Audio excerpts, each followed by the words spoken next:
All right, here we go.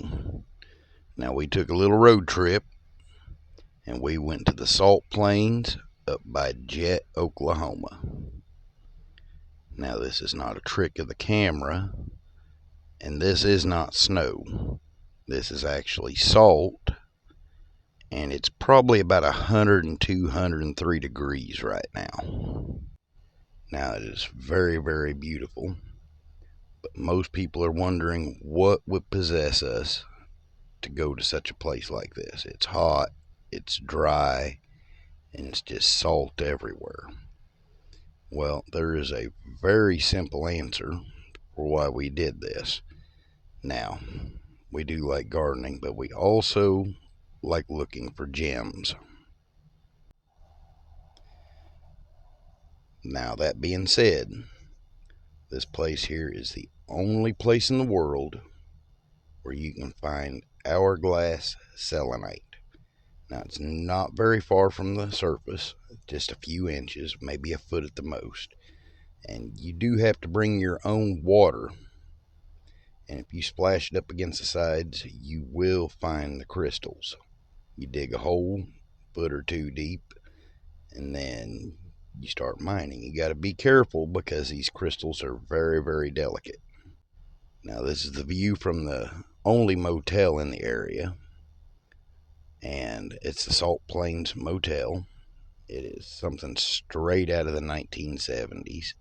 It's not a perfect motel, but it is inexpensive, and it's really not a bad place to stay. The people were pretty kind. They was friendly.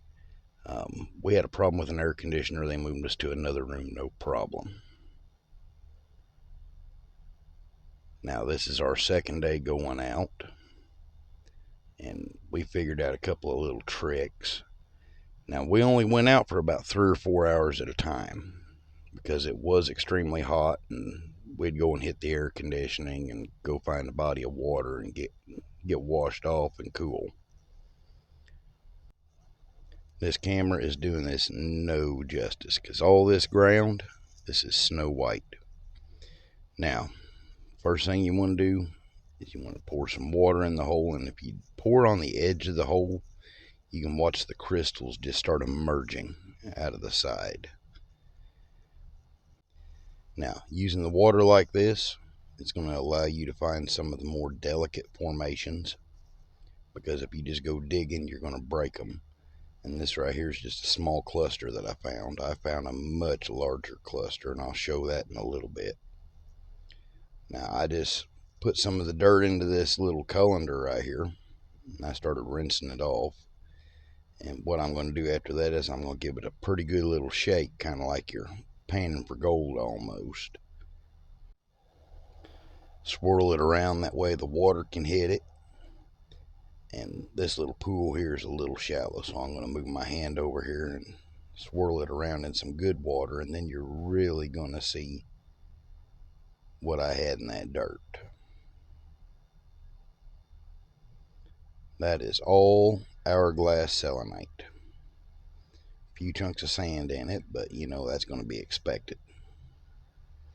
Now, if you walk around where other people have been digging, you will find some of the crystals on the ground laying up top in their tailings that they missed. This was a pretty good little find. It'll clean up nice. And they are just simply everywhere. So if you go there, you are guaranteed you're going to find them. It is free to mine for that selenite. You are allowed to harvest 10 pounds per day. Now, this is the cluster that I found. Really, really nice specimen. I'm going to end up cleaning this up and putting it in the china hutch. That's one of those little keepsakes. Now, after I got all these crystals to the house, I did go ahead and wash them again and set them on a tray. That way I can dry them out. It's going to take a little bit to separate all the sand from it, but I think we can make something with all these. It was a lot of fun. It didn't cost nothing but the gas to go up there, really. And we found some really, really nice crystals. I do appreciate y'all watching my videos. And I hope you all have a fantastic day. And I will have more videos incoming because we hit several of these state parks in Oklahoma and we found all kinds of beautiful things. Have a great day.